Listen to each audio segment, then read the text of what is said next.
pessoal, mais uma vez estamos aqui para o nosso podcast, o Acontece no IFE, Campo Centro, que é o nosso programa exibido na TV Câmara e também no canal nosso do YouTube.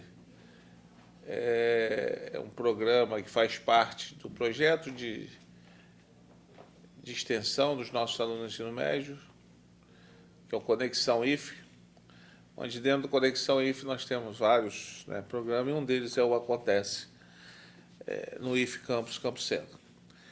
E hoje nós estamos aqui com o nosso diretor de pesquisa e pós-graduação, o Jonivan Lisboa. Nós vamos falar um pouco sobre o que está acontecendo dentro do nosso campus em relação à pesquisa, pós-graduação.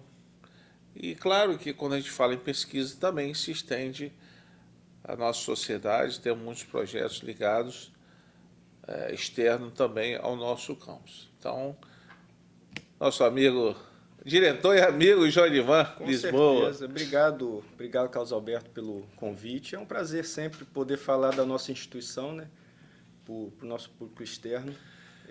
Agradeço a todos aí que estão assistindo e que ainda vão assistir. A gente sabe que a internet, nosso canal tem a TV Câmara, mas tem o nosso canal também que as pessoas vão poder assistir a qualquer momento. E como você fala da sua gestão, né, é uma oportunidade de a nossa escola se abrir para a comunidade. Qualquer oportunidade que a gente tem para fazer isso é muito gratificante para a gente participar.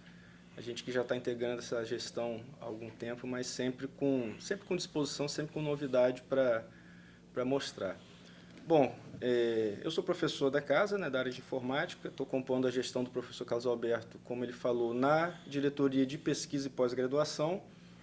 E só para começar a pontuar, essa diretoria, como o nome sugere, né, ela cuida da articulação dos cursos de pós-graduação, que é como se fosse uma parte de ensino, né? São cursos que são ofertados. Às vezes até a nossa comunidade nem sabe direito que a gente tem o curso de pós-graduação na nossa escola. Isso, eu até que gostaria até de pedir a você para falar quais são os cursos que nós temos até de pós-graduação, que é como você falou. Às vezes, e aí vou até falar, às vezes até a nossa comunidade interna também não sabe. Então a gente tem que trabalhar essa questão de divulgar tanto para a comunidade interna como externa. Sim. E aí eu gostaria que você falasse sobre isso, né? Sobre os cursos que nós temos, quais, por exemplo, quando que vai ser o processo seletivo para a inscrição? Sim. A gente tem os cursos nossos de Lato Sensu, que são especializações que são gerenciados pelo campus. Hoje nós temos em funcionamento 6 cursos. Nós temos 8 aprovados, mais 2 estão em processo de reformulação, e os outros 6 estão com turmas regulares para pós-graduação Lato Sensu. A entrada é todo início de ano, então tem aquele processo de seleção que começa no final de um ano, inscrição, a pessoa faz inscrição, tem um processo seletivo, depois matrícula, tal, e normalmente no começo de um ano letivo começa-se o ciclo da pós-graduação Lato Sensu, que hoje nós temos 6 cursos em funcionamento, mais 8 aprovados para funcionar. Mas quem quiser saber exatamente a data de quando que abre essas inscrições, como que ela tem que proceder? Tem que ficar sempre de olho no nosso portal das notícias, né? Porque isso é bastante divulgado. Portal IFE Fluminense. IFE Fluminense, e aí tem o destaque lá, quando vai para o Campo Centro, tem o destaque também, sempre é noticiado o edital, como todo processo seletivo nosso, né? Então, para o Lato Sensu. Hoje nós temos os cursos de Cidades e Suas Tecnologias, que é mais ligado à área de urbanismo, de arquitetura. Nós temos 2 cursos na área de educação, né, que é o... A gente mudou o nome, ficou um nome muito grande, mas a gente chama de Docência do Século XXI. Era o antigo Docência do Século XXI. E temos Educação, Saberes e Contemporaneidade, que é mais ligado à educação básica. Nós temos o curso de Redes de Computadores e Telecomunicações, que foi até uma demanda do Porto do Açu, quando eles se instalaram aqui.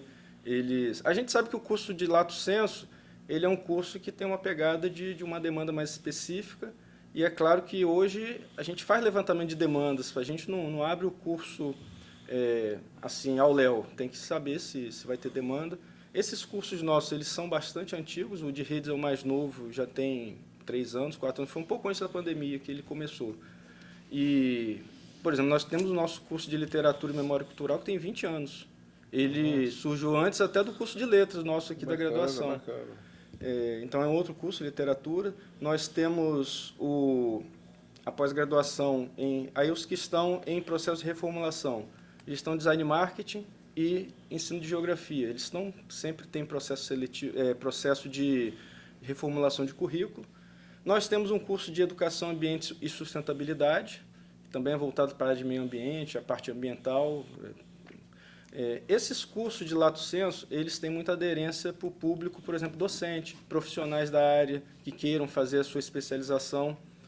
Nós recebemos muitos professores das outras redes, na rede municipal, rede estadual, rede privada, que fazem esses cursos, que, como o nome sugere, uma especialização, um complemento da sua formação de graduação. E nós temos também o curso de estricto sensu, os cursos, né, de estricto sensu, 4 mestrados e 1 doutorado que funcionam no campus. Esses cursos eles têm uma articulação mais institucional, tem articulação com a Pró-Reitoria de Pesquisa e Pós-Graduação, mas como os alunos eles têm que estar matriculados em algum campus, os cursos também são sediados no nosso campus. Então, nós temos o curso da área de Arquitetura e Urbanismo, mestrado, todos mestrados profissionais, Arquitetura e Urbanismo. Nós temos os Sistemas Aplicados à Engenharia e Gestão, que adere muito à nossa área das engenharias, por exemplo. Nós temos um mestrado em Rede Nacional de Ensino de Física e nós temos um mestrado profissional em Educação e Tecnologias. Então, esses mestrados são mestrados profissionais. Normalmente, os profissionais das áreas vêm procurar a gente também para fazer esse mestrado. E temos o doutorado em recursos hídricos, né, aplicados ao meio ambiente, chamado Ambihidro, também articulação institucional, mas com sede aqui no campus. Então, se a gente for contar hoje, são 11 cursos em funcionamento 11 de pós-graduação. 6 lato sensu, 4 mestrados e 1 doutorado. Isso aí assim, é importante a gente colocar para quem está nos ouvindo aí, quem está nos assistindo, que, assim, na época que eu estudei, acho que você Sim. também, nós entrávamos aqui na escola e só para fazer o curso Com a técnico. perspectiva de trabalhar como técnico. A perspectiva era Fazer essa. o curso técnico. E aí, né, é bom a gente colocar isso, houve as transformações da antiga Escola Técnica Federal, que ainda tem muita gente que acha que isso aqui é Escola Técnica Federal, não virou. Até as engrenagenzinhas, o símbolo Isso, antigo exatamente. da escola. Ainda tem, né, aqui no nosso auditório. E, assim, houve as transformações, passamos de Cefet e hoje nós somos institutos. E instituto tem lá, dentro da sua lei, a questão da verticalização dos estudos.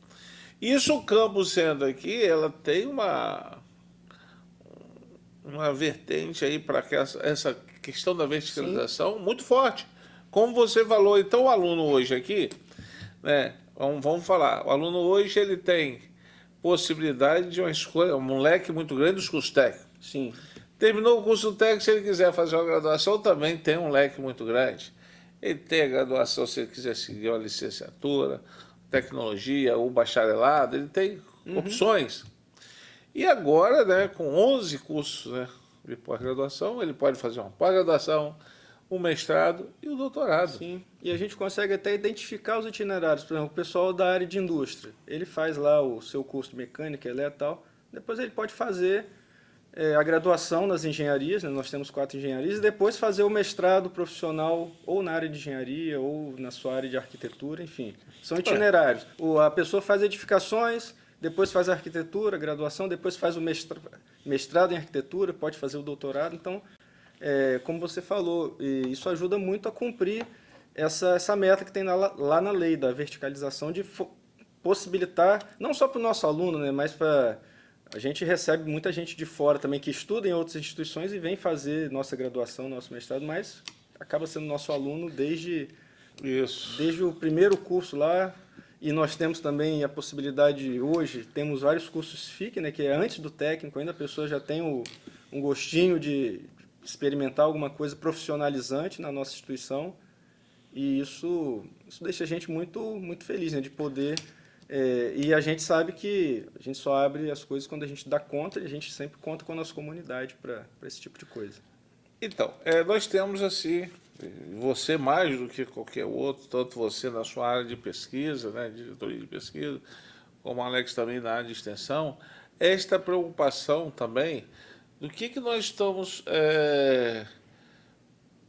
fazendo de melhoria para a comunidade, Sim. né? Porque quando você tem, se eu estiver errado, até você me corrige, sim. mas você tem um projeto de pesquisa que pode desenvolver alguma coisa lá que pode Sim. ajudar.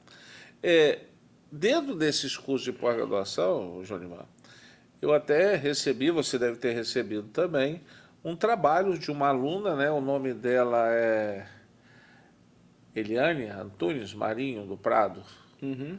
que ela é graduanda, né, do curso de ela é mestranda, né, em educação profissional e tecnológica, Sim, daqui do nosso. esse curso ele é um curso em rede nacional, é o ProfEPT, que tem todo mestrado profissional, o aluno ele tem que ter como trabalho, né, um produto educacional. Sim, Aí sim. você deve falar do produto dela, né? Então, e me chamou bastante a atenção que o tema é muito atual.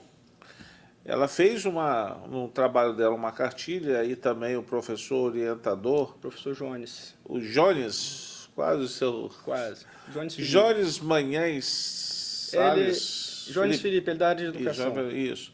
O professor Jorge foi orientador e o produto aí, como você falou, é uma cartilha que muito me chamou a atenção, que a gente tem que divulgar, que o título é o seguinte: como abordar os estudantes em situação de sofrimento psíquico nas escolas. Sim. Um tema muito atual, nós vemos aí que os nossos alunos estão sofrendo muito essa parte psicológica. A gente tem tentado, de alguma forma, minimizar isso aí, mas é uma coisa assim que está chegando nas escolas. A gente ainda não sabe nem ainda como, né, como é que a gente vai trabalhar isso aí. Estamos, né, trabalhando nessa linha. E aí surge aí, num dos mestrados, essa cartilha, e eu fiquei muito, né... Nós temos vários trabalhos de qualidade nos mestrados, porque o curso de mestrado ele pressupõe uma pesquisa. Normalmente, quando você faz um trabalho de mestrado, não precisa ser algo inédito, né? Você faz uma dissertação sobre algum tema que alguém já abordou e você dá um novo enfoque ali. O doutorado não, o doutorado você tem que criar uma coisa nova. Mas os mestrados eles estão muito ricos nisso, porque você pode dar continuidade a pesquisas que já existem, e no caso do mestrado profissional, né, que isso é característica do Instituto, e aí é uma coisa que as pessoas até... às vezes não consegue diferenciar por que tem o mestrado da universidade, que a gente chama de acadêmico, e tem o mestrado profissional. O mestrado profissional... Qual é a diferença? Vamos lá, para as pessoas entenderem. O mestrado acadêmico, ele dá origem àqueles trabalhos mais acadêmicos, né, que erroneamente as pessoas chamam aquele trabalho que vai ficar na prateleira. Não vai ficar na prateleira, mas são pesquisas a mais longo prazo. Por exemplo, um exemplo clássico que surgiu aí, a questão das vacinas, né? As pessoas questionaram por que a gente conseguiu produzir, a gente que eu digo o país, né? O mundo, conseguiu produzir vacina em tão pouco tempo, porque já tinha uma expertise, né, sei lá, de 40, 50 anos de pesquisa que possibilitou isso. São mestrados acadêmicos, aquela pesquisa de mais longo prazo, que às vezes a gente, como falei, erroneamente diz, é para ficar na prateleira. Não, não é para ficar na prateleira. Talvez não tenha aquela aplicação imediata naquele momento, mas alguém vai desenvolvendo tal, até chegar numa coisa. E o mestrado profissional, que isso é característico do Instituto. Está na lei dos institutos que os institutos têm que intervir no seu entorno, né? Mudar a sociedade do seu entorno, onde ele está situado. Então, trabalhar para o desenvolvimento territorial. Isso aí, além do pilar da educação que a gente tem, né, dos cursos que a gente oferece, como a gente chama de ensino, tem a pesquisa, tem a extensão. A extensão é como se fosse o braço da pesquisa para ir lá na comunidade, ouvir as situações e tentar trazer. E a pesquisa, no caso do Instituto, uma pesquisa aplicada que tem um resultado mais imediato. Então, além a gente vai falar depois dos projetos de pesquisa, né, dos nossos programas de iniciação científica, mas os mestrados profissionais, eles têm essa característica.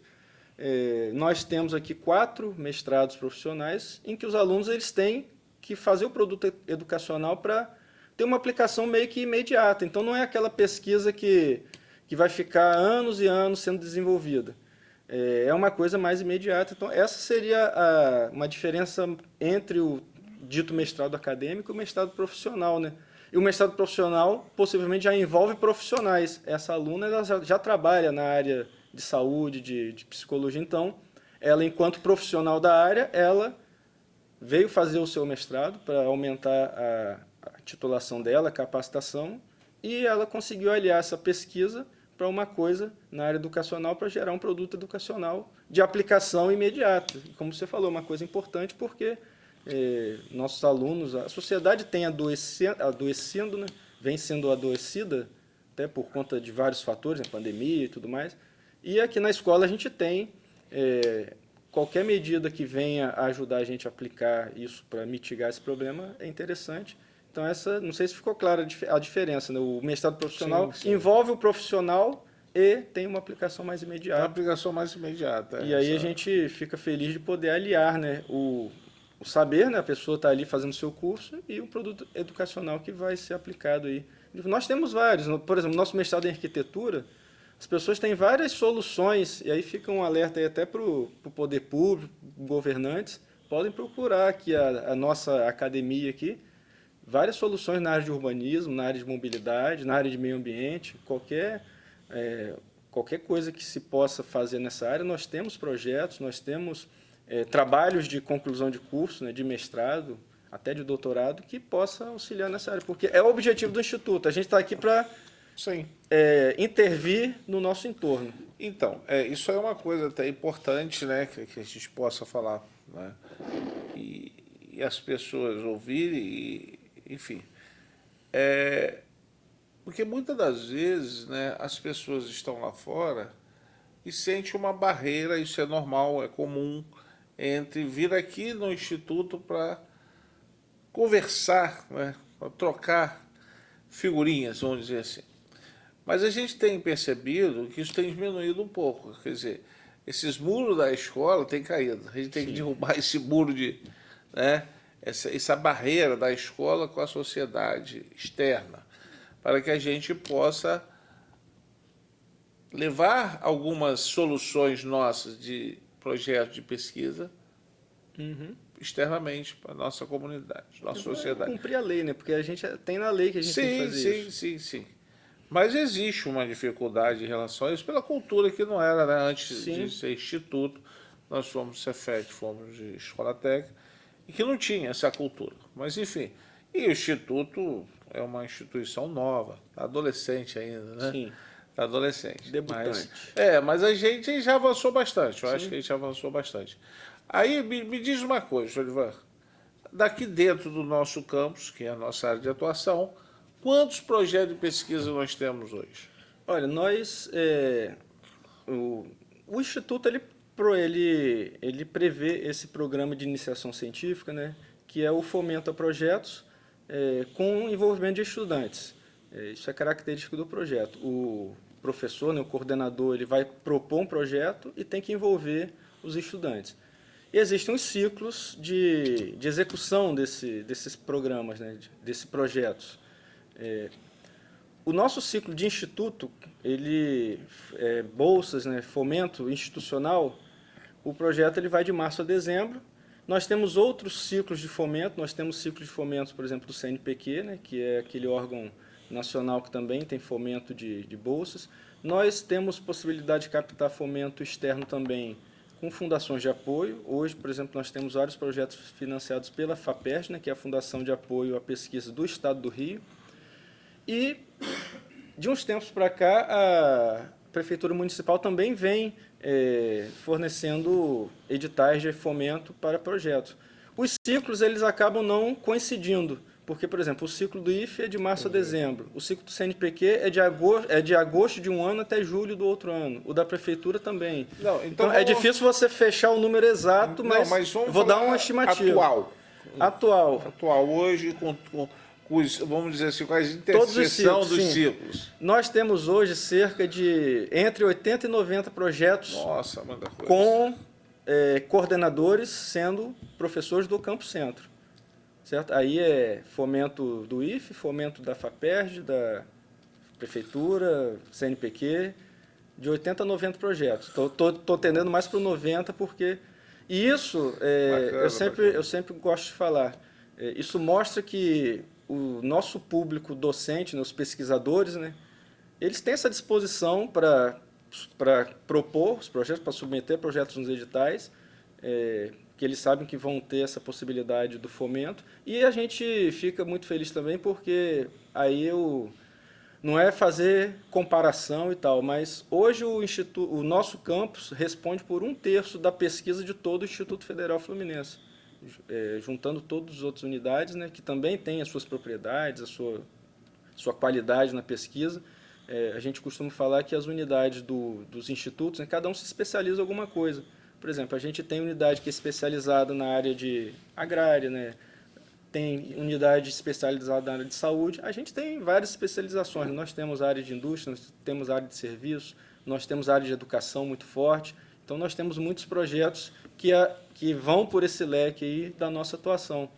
Então, mais ou menos 90 projetos, né, cerca de 1/3 de tudo que acontece no Instituto Federal Fluminense, nós temos 1/3 na pesquisa, coordenadores aqui do nosso campus. Então, a gente sabe também que os institutos, né, aquela tríade, né, o tripé, ensino, pesquisa e extensão. Aí, Júlio, eu queria saber uma coisa, né? O nosso campus, vamos falar do nosso campus, né? Tem aumentado a quantidade de projetos de pesquisa? Está estacionado? Está diminuindo? Qual é o panorama? E também, outra pergunta que eu queria saber de você. Isso é uma pergunta. Se a gente tem, né? Como é que a gente tem caminhado nisso aí? E a outra pergunta é o seguinte, que a gente gostaria de saber, né? Tem claro, todos os projetos são importantíssimos, mas tem alguns projetos que a gente fala assim, esse projeto aqui vai mudar a vida das pessoas. Tem alguns que você poderia destacar para que a gente possa saber, né? Vou por partes, então. Vamos Primeira parte. Felizmente, tem aumentado o número de submissões de projetos. E isso foi um negócio interessante porque a gente saiu da pandemia agora e eu achei, enquanto diretor de pesquisa, eu achei que as pessoas iam ficar muito desanimadas com a pandemia porque muitos projetos de pesquisa envolvem campo, né? A pessoa tem que ir no local, tanto pesquisa como extensão, tem que ir no local, fazer a sua pesquisa. E eu achei que com aquela restrição que a gente teve, né, no início da pandemia, de não ter presencialidade, eu achei que o número ia diminuir. Poderia afetar, né, esse crescimento. E eu fiquei surpreso porque eu lembro até o número na época, no ciclo anterior, ainda sem pandemia, a gente teve 40 projetos com o fomento do IFE, né, fora os outros, né, e na pandemia a gente teve 46. Então, não houve uma diminuição, pelo contrário, houve um aumento. E aí, naquela época, houve iniciativas bem específicas, né, tipo projetos para a área de saúde, projetos para a área de inovação na produção de produtos, enfim, álcool, desinfetante, aquelas coisas, sabonete que a gente produziu aqui na época, né? Então, foi até uma surpresa, né? E a gente tem, se a gente pegar e for fazer um gráfico, a gente tem tido crescimento, mesmo com todas as dificuldades. A gente teve dificuldades orçamentárias, né? Isso que eu ia falar. Dificuldade orçamentária é uma coisa que tem um impacto muito forte no quesito, na área pesquisa, chamada pesquisa. Esse ano houve o reajuste das bolsas, né, que já há 11 anos que não tinha reajuste, houve o reajuste nacional, o Instituto teve que acompanhar e o campus também teve que acompanhar, porque é uma das características até positivas, né, da nossa gestão de pesquisa é que, na medida do possível, a gente... Como é que funciona o financiamento da pesquisa, o fomento? Tem vou falar do edital do IFE, por exemplo. É um edital institucional em que tem uma verba que a Pró-Reitoria recebe lá para pesquisa e destina. Não é do campus. Não é do campus. Só que a resolução de fomento à pesquisa diz o seguinte, se essa verba é fomento do IFE, então se essa verba da Pró-Reitoria possivelmente não contemplar todos, cada campus pode tentar se organizar internamente para assumir essa parte que ficou faltando. Foi o que nós fizemos. E a gente tem feito isso é importante. Então, a gente sabe, né? Aquela questão, o bolo continua do mesmo tamanho, se aumenta o número de fatias, a fatia diminui. Então, o nosso campus tem assumido esse compromisso. Para esse ciclo, por exemplo, foram 20 e poucas bolsas de extensão e 14 bolsas de pesquisa. Qual o valor dessa bolsa? A bolsa ela segue o valor nacional, que é o valor do CNPq, que há 11 anos estava em R$400 para o estudante de nível superior, 20 horas. R$400. E passou para 700. Opa. Aí as pessoas podem imaginar o impacto que isso dá, né? A gente tem que fazer esse reajuste. Às vezes, eu falo muito, às vezes quem recebe pode achar que é pouco, mas para quem paga, com certeza. o impacto financeiro... Sim, foi quase de 400 para 700, dá 75% de aumento. Quase dobrou. Então, e tem a bolsa também para o aluno do ensino médio, né, que passou de 250 para 350, um aumento de R$100, que pode ser pouco, mas também o aluno do ensino médio ele tem outros compromissos, né? Mas a hora que ele trabalha também é menor. Sim. Então, é 12 horas. 12 horas. E o superior é 20 horas. Mas, de qualquer forma, tem esse impacto. E o campus, esse ano, conseguiu se organizar para assumir. A própria pró-reitoria também teve que fazer o esforço dela para se organizar, né? Porque veio como onda, né? O CNPq aumentou, a nossa bolsa tem que acompanhar, isso está em resolução. E, felizmente, a gente conseguiu, né, fazer esse movimento para que os nossos estudantes... Porque o que acontece? É claro que o estudante ele procura o projeto, tem que ter o estudante. Não existe projeto sem estudante. Isso é característico do nosso programa de iniciação científica. O estudante ele procura o projeto para aumentar o conhecimento dele, né? É muito bom essa coisa do estudante nosso de graduação, ele ter contato com estudante de outros níveis, né? Ele vai conversar com estudante de mestrado, com estudante de graduação. Nós temos pesquisadores de qualidade aqui, né? Bons currículos no nosso centro, então é bom para o estudante.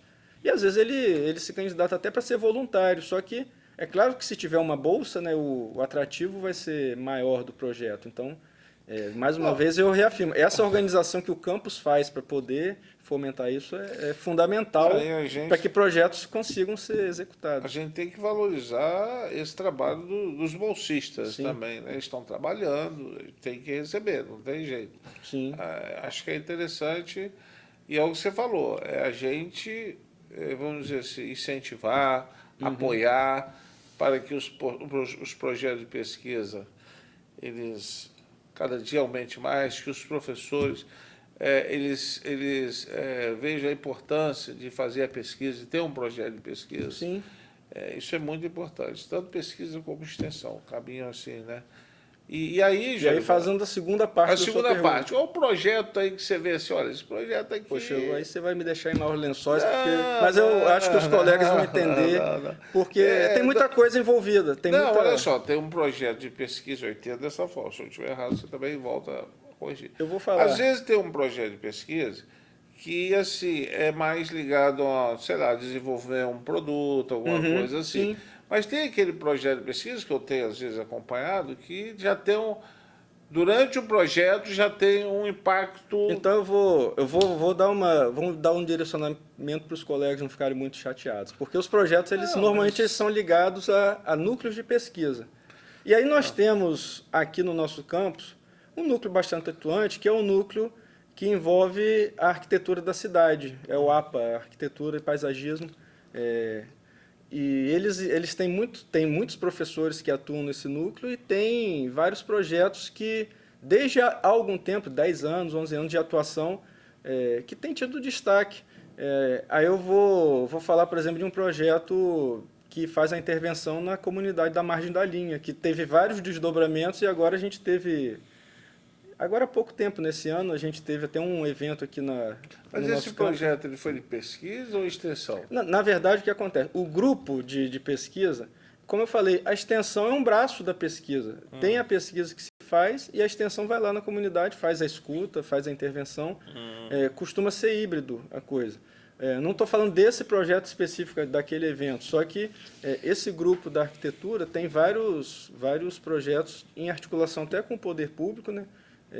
Receberam um fomento da FAPERJ agora para a questão da mobilidade urbana, que é um problema da nossa região aqui, né? A questão de mobilidade, transporte. Nosso grupo de arquitetura tem muita participação nisso, né? Articulação com a Secretaria de Mobilidade, Meio Ambiente, enfim. Então, eu destacaria esses projetos do grupo de arquitetura, mas, como eu falei, não em detrimento dos outros, porque todos os outros têm qualidade.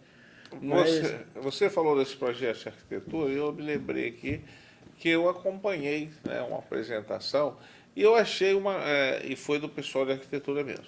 E eu achei uma coisa muito interessante, a forma como está sendo construído isso aí com o poder público. Sim.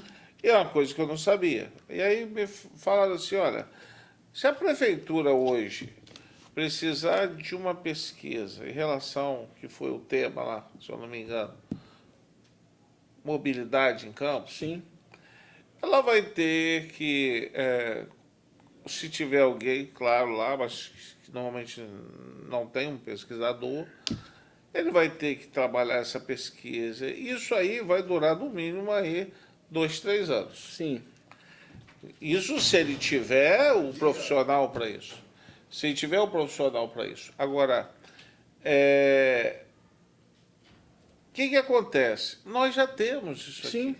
Nós já temos um profissional aqui que fez um doutorado, que tem uma pesquisa. Sim. E que a pesquisa dele foi direcionada à mobilidade do trânsito da cidade de Campos do Goytacazes. Inclusive, você deve estar falando do professor Antônio, né, e do grupo Isso, dele. Eles já foram convidados, eles já fizeram uma palestra lá na própria prefeitura, né, para apresentação dos trabalhos. Sim, sim. É o grupo deles. Então, mas assim, o que acontece?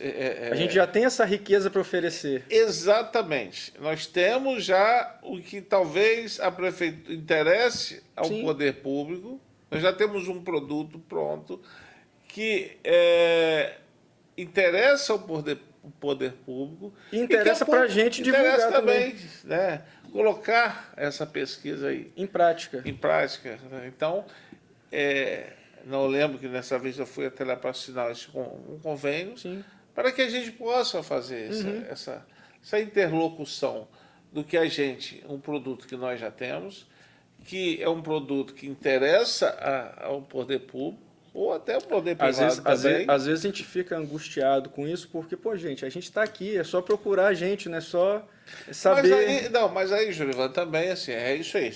E a gente também tem que ir com até certeza, isso, que com é o que a gente tem feito. Com certeza. Né? A gente tem, como você falou, quebrar os muros, né? Quebrar os muros, vamos quebrar esse É claro esse que muro. a gente não pode ser aquele estrela, não, estamos aqui, venham procurar. Não, a gente tem que ser humilde também e mostrar é uma troca. Sim, é uma troca. É uma troca, porque nessa troca, só quem tem a ganhar é a comunidade, a nossa sociedade campista, principalmente a campista, porque a gente está aqui. E aí vai para o nosso objetivo, né, de transformar a nossa sociedade, cumprir o nosso papel. Cumprir nosso papel.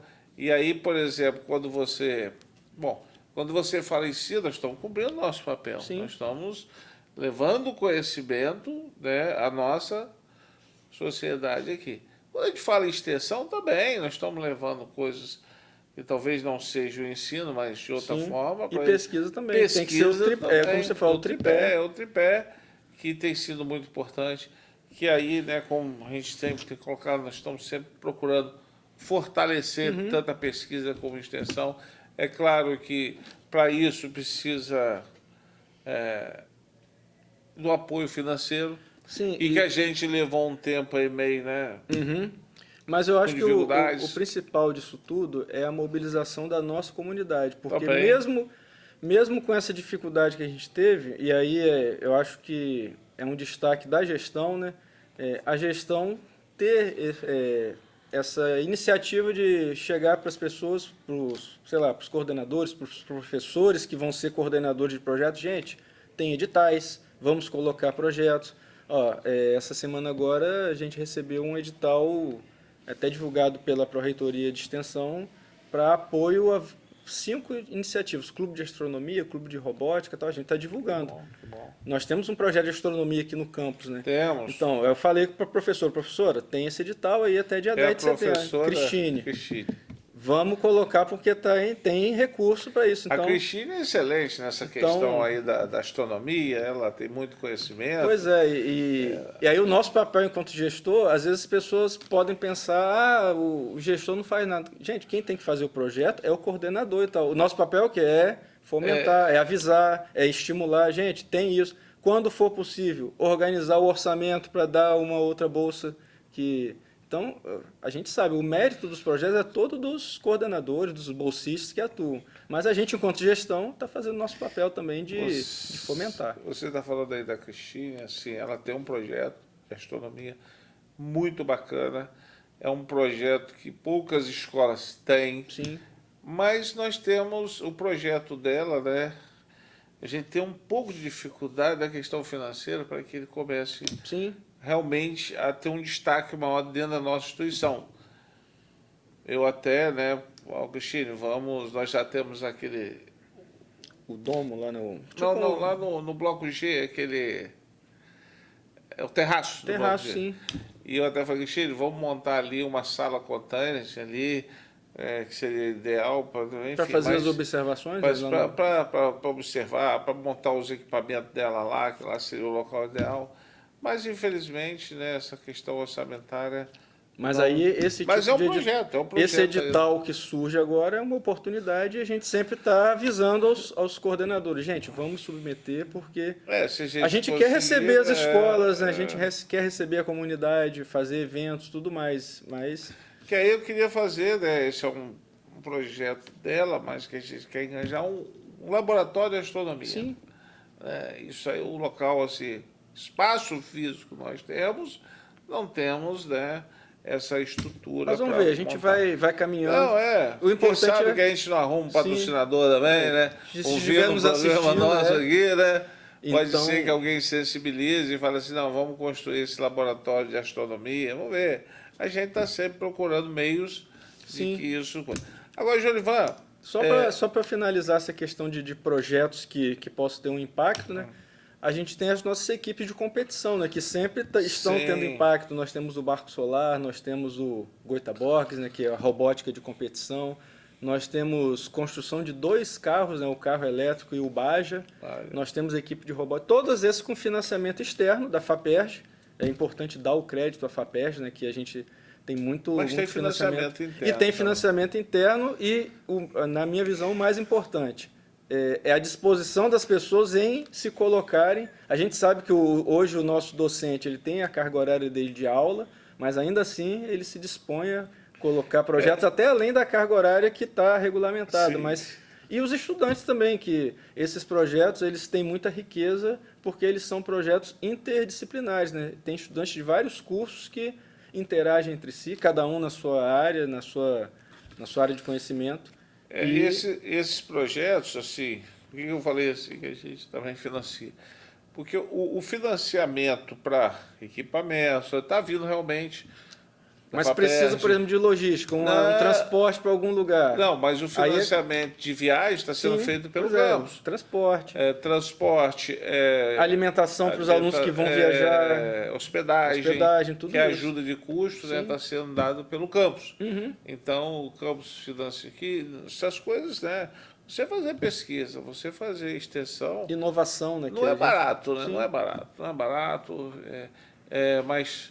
A gente também não entende como uma coisa cara, vê como investimento realmente. Sim, com certeza. Que você vê com esses nossos alunos que são envolvidos nesse projeto, eles estão assim, eles são muito elogiados quando vão para o mundo do trabalho. A ideia da nossa escola é sempre formar a pessoa para um trabalho. Não é para o aluno ficar aqui eternamente também, a poder de bolsa e tal. Mas, com certeza, isso é um diferencial da nossa escola. Não, mas assim, eu percebo que esses alunos que entram nesses projetos, eles passam a ter um destaque. Sim. E esse destaque leva para... E são equipes grandes, né? 20 pessoas, 30 pessoas na equipe. Esse destaque leva eles para empresas também... De destaque. E eles também se destacam na empresa. Sim. Porque não só também isso aí, mas também as empresas júnior, porque o aluno passa a ter vamos dizer assim, uma habilidade na formação dele, uma habilidade diferente do que ele está se formando. Agora, Jorivan, bom, falamos aí toda essa questão de pesquisa e tal. Tem alguma coisa aqui na instituição que possa ajudar, não vou dizer nem financeiramente, mas materialmente, nas pesquisas, na execução desses projetos? Tem algum? Normalmente o que se tem de financiamento, né, como eu falei, Não é financiamento. bolsas para estudantes, Não. Apoio para você, por exemplo, meu projeto eu preciso construir essa peça aqui. Vamos falar da parte mais tecnológica. Sim. Né? Tem alguma coisa? Eu vou falar então da nossa iniciativa do Laboratório Maker, né? Ah, tá. Que é um laboratório que é um laboratório educacional. Houve um edital do MEC em 2019 para proposição, né? O instituto nosso concorreu com oito projetos, né? Oito campos que submeteram, o nosso foi um deles. Houve a seleção de 3, mas os outros 5 foram contemplados com uma emenda parlamentar. Então, hoje o Instituto tem 8, o nosso funciona aqui no nosso campus. E qual é a ideia do Laboratório Maker, né? Que acabou ficando ligado à pesquisa, à diretoria de pesquisa. Inovação, né? Tem a ver com inovação, mas tem a ver com a inovação na educação. Qual é a ideia dessa filosofia Maker, né? É uma filosofia que ela vem sendo desenvolvida desde os anos 1950, né? Do século passado, que é a ideia de estimular a criatividade do nosso estudante, do estudante em geral. É muito ligado à área jovem. Inclusive tem até programas de televisão, naquele canal Futura, por exemplo, que é um canal mais educacional, tem negócio lá de maker, batalha maker, resolver problemas. É tudo baseado na resolução de problemas, né? Você usar a sua criatividade para a resolução de problemas e fazer com que o estudante coloque a mão na massa, vamos dizer assim, né? Ele aprenda fazendo, que até é um dos nossos focos aqui no campus, né? O aprender fazendo, né?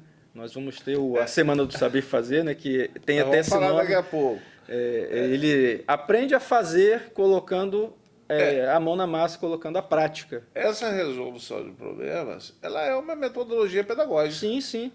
Então, essa cultura maker, ela embarca nisso, né? Você apostar na criatividade para a resolução de problemas e o aluno colocar a mão na massa. E aí, com o desenvolvimento disso, começou-se, por exemplo, na década de 1950, né? Muitos trabalhos manuais, né? Parte de marcenaria, parte de você construir coisas, né?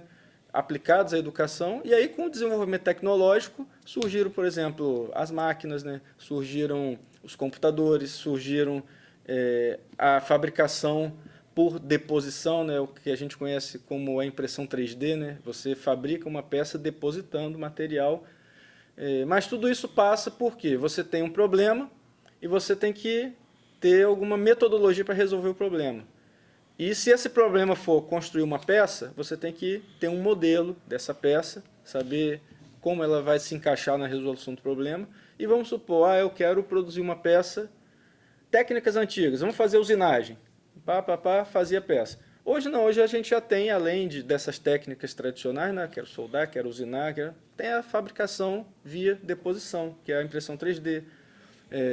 A marcenaria tradicional, ela ficou aliada, por exemplo, às máquinas de corte laser hoje, que a gente já tem também. Então, e aí o que acontece? Para esse laboratório, né, voltando ao edital do MEC, né, houve uma proposta, né, um enxoval básico para compor um laboratório. Que máquinas, que equipamentos... Um laboratório IFMaker. IFMaker. IFMaker é porque foi ligado aos IFs do Brasil inteiro na época. Né? Tá. Por isso que tem esse nome. Mas o nome é Cultura Maker aplicado ao IF. Por isso que ficou Laboratório IFMaker.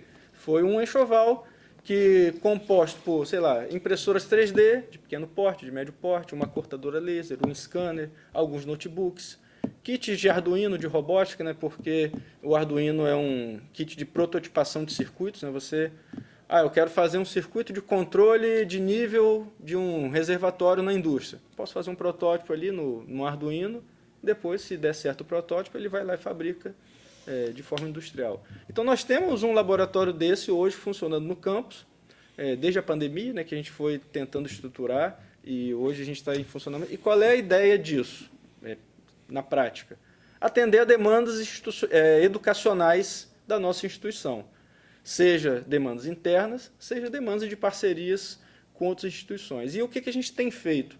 A gente tem produzido, por exemplo, material didático. Vários professores já nos procuraram para a produção de material didático. Agora mesmo a gente está lá com a peça da professora Helena, de desenho técnico, outro professor de desenho, a professora Valquíria, já procurou. Não vou citar nomes porque são vários. Mas, por exemplo, aí eu até achei legal o seguinte, você deve ter estudado desenho técnico com régua T, esquadro e tal. Sim. Eu também fiz isso nessa época. E a gente tinha uma peça lá que a gente tinha que fazer a representação de vistas, né? Ortogonal. Depois, eu estudei isso há 30 e tantos anos, você um pouco mais, né? E hoje a professora Helena, ela vai lá na turma dela e ela pega aquela peça que a gente desenhava na nossa época, ela já tem uma representação em 3D daquela peça, para o aluno entender a vista, o corte. Porque tem muito aluno que tem dificuldade... Da visão espacial. Da visão espacial, exatamente. Sim. Então, isso vai ajudar muito. Então, só para finalizar, né, o objetivo desse laboratório é produzir material educacional, demandas do campus, né, que a gente tem feito. Por exemplo, a gente precisou de uma placa para a inauguração da biblioteca. Um exemplo, a gente inaugurou há pouco tempo o setor novo da biblioteca. Vamos fazer lá na impressão, no corte laser, na gravação. Isso representa até economia. A sustentabilidade é uma dos pilares da cultura maker, né? Nós temos, por exemplo, jogos estudantis, nós produzimos medalha. O jogo na parte educacional, né? O esporte sendo educacional. Eu vejo muito as equipes falar assim, quando, por exemplo, o do Goitabox, que é luta de robô. Ele precisa produzir uma peça por robô. Eles estão lá direto. Vai lá direto. O pessoal do barco. Eles produziram alguma coisa. Kart elétrico, mesma coisa. Baja, está todo mundo lá. Mas aí, Jônivan, eu, assim... o diretor-geral, ele tem um olhar num todo da instituição. E aí eu vou fazer uma pergunta, talvez seja difícil, mas a gente quer saber. Né? A nossa instituição, desde que ela vem caminhando, ela tem aquele viés tecnológico. Mas, ao longo do tempo, né, por vontade da própria comunidade, que às vezes a gente fala assim, o gestor implantou. Não, o gestor ele fez o que foi de vontade da comunidade, porque todos os cursos que são implantados aqui têm que passar pelo Conselho do Campus, que é uma representatividade do aluno, dos técnico-administrativos, dos docentes e da própria gestão. Então, se todos entram num acordo que aquele curso ali deve ser implantado, é um anseio da comunidade. E dentro desses caminhar aí, nós temos muitos cursos na área de humanas. Temos até hoje cursos que eu fiz uma entrevista na rádio há pouco tempo e as pessoas nem sabiam. Nós temos hoje curso de licenciatura em teatro, né, que aí você bota um curso desse em uma escola que vem com esse viés tecnológico, né, mas é vontade nossa que nós tivermos esse curso aqui, porque a gente entende que esse curso ele tem uma importância também na própria região, porque os cursos que são implantados, eles olham sempre o entorno, como você falou, é sempre uma audiência pública, enfim. Temos também licenciatura em Educação Física, temos Geografia, cursos que são muito da área humana. Quando você tem um projeto de pesquisa nesse curso, existe o apoio da diretoria de extensão, que extensão ou pesquisa? Ou de pesquisa, desculpa. Porque assim, a gente viu que o laboratório IFMEIC está ali, né, dando aquele sustento na parte tecnológica. Já tem uma resposta muito boa para isso, pode terminar. Não, assim, a gente queria saber, todo mundo quer saber, quando tem um pesquisa na área humana, né, o que nós temos aí para dar esse apoio? Deixa eu te perguntar uma coisa. O laboratório Maker ele foi implantado durante a pandemia e tal. Você tem ideia de qual foi o primeiro projeto que usou o Laboratório Maker? Não tenho. Eles querem saber de você. Olha só, o primeiro projeto, aí as pessoas podem até pensar, isso aí que você falou, nós somos uma instituição de tecnologia, mas existe a tecnologia aplicada a todas as áreas. O primeiro projeto que usou foi o seguinte, foi um projeto da professora Maria, de teatro. Ela até participou da entrevista que você falou sobre o curso de teatro. Ela tinha um projeto de pesquisa que o projeto dela é teatro de bonecos. Ela fazia o bonequinho lá articulado e compunha cenários, né? Tipo aquele stop motion que a gente fala, né? Bota o boneco numa posição, tira uma foto, muda um pouquinho e faz uma animação com aquilo. E a pesquisa dela envolvia a produção desses bonecos, né? É um estudo de qual material seria melhor para produzir o boneco com impressão 3D. Então, ela usou o Laboratório Maker, né? Fez a impressão 3D, que é uma área supostamente somente tecnológica, mas é uma tecnologia que foi aplicada a um projeto da área de humanos. Não, é isso aí, é legal de saber, né? Que Então, assim, foi o primeiro projeto, inclusive, antes das engenharias, antes da robótica e tal, antes do Göteborg, foi o projeto da professora Maria. Não, isso é legal a gente saber, que aí o Que é da área de artes, né? O InfoMaker não só atende a questão tecnológica, dos cursos da área de E logo tecnologia. depois o professor Alex, né, que é o nosso diretor de extensão, que é da área de matemática, ele pediu para produzir os sólidos de Platão, para usar no laboratório lá de geometria da aula dele de matemática. Então, também aplicado à licenciatura. Então, é legal essa pergunta para desmistificar isso. Às vezes a área tecnológica, nossa instituição tecnológica, mas tem tecnologia que é aplicada também à área humana, à área de ciências humanas. Tanto que nosso nome é Instituto Federal de Educação, Ciência e Tecnologia. Entendeu? A educação está ligada a tudo. Sim. Mas a gente não se detém somente a Não parte... sei se eu respondi a sua pergunta. Foi satisfatória. Assim, a gente vai chegar lá. Então, assim, a nossa instituição, principalmente o Campus Centro, não se detém somente nos cursos da área de tecnologia. Sim. Ensina em outras áreas, como as áreas humanas. Que tem né? tecnologias também aplicadas. Por exemplo, essa tecnologia foi aplicada num projeto da área de artes. Sim, sim. Do curso de teatro, lá, um projeto ligado ao teatro. Tem outras tecnologias ligadas à área de matemática. Nós temos vários alunos do mestrado de física, né, que estão produzindo materiais, né, lá no laboratório. O mestrado de educação está trabalhando. Então, não é só engenharia, né, todo o leque de cursos nossos estão procurando essa solução, né, de produção de material tal, aplicada não somente à área dita tecnológica, porque a tecnologia ela pode ser aplicada a qualquer área. Sim, sim. Não, e aí isso que a gente, o leque da nossa, são 40 cursos que a gente tem, todo mundo pode se usar da tecnologia, né? Não somente aqueles que a tecnologia... eu sempre falo o seguinte, às vezes a tecnologia está mais evidente em alguns e menos evidente em outros, mas ela está presente ali. Não, isso aí mostra, né, a diversidade da nossa instituição. Sim. Eu costumo dizer também isso, que nós somos assim, a gente está aqui falando de um assunto, daqui a, sei lá, 10 minutos Puxa a gente para outro. meio que vira 360 graus e vai... Eu, semana passada, estava falando sobre isso, aqui dentro desse auditório mesmo, a gente estava falando sobre segurança do trabalho. Uhum. Terminei, fui lá para o outro... De letras, o evento de letras. Falar sobre a questão, né, mais humanística aí da questão de letras, que atende essa parte de literatura. Enfim, a gente dá, né, aquele salto de 360 graus. Aqui é muito diversificado, E aí, né, a importância também desse projeto que a gente hoje está aqui falando, né, está aqui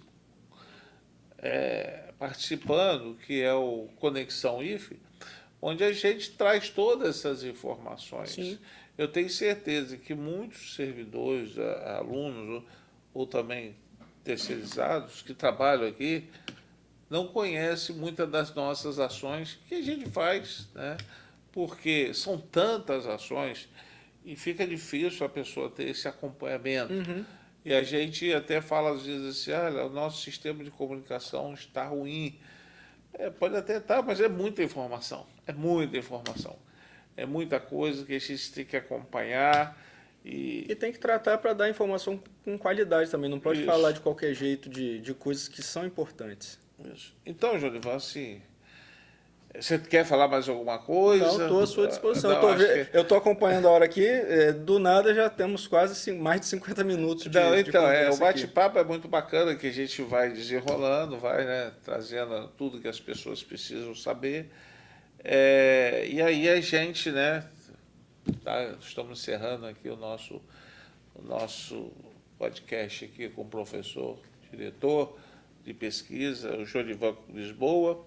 Mas, antes de terminar, estou aqui também aproveitando, né, para convidar todos que estão nos ouvindo para que nos dias 30, 31 de outubro e 1º de... Não, agosto. 31 desculpa. de agosto, semana que vem. 30, 31 De agosto, de agosto e 1º de 1º setembro. de setembro, né, esteja aqui conosco, aqui da nossa instituição, para visitarmos e conhecer os trabalhos que os nossos alunos estão desenvolvendo, trabalho de pesquisa, de extensão. A escola vai estar aberta de 14 às 20. às 20 São horas. quase 300 projetos.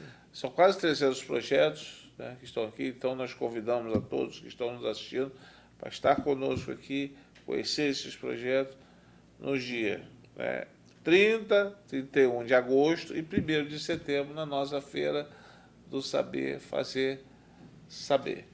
Então, esperamos todos vocês aqui nesse dia e muito obrigado. Obrigado e até a próxima.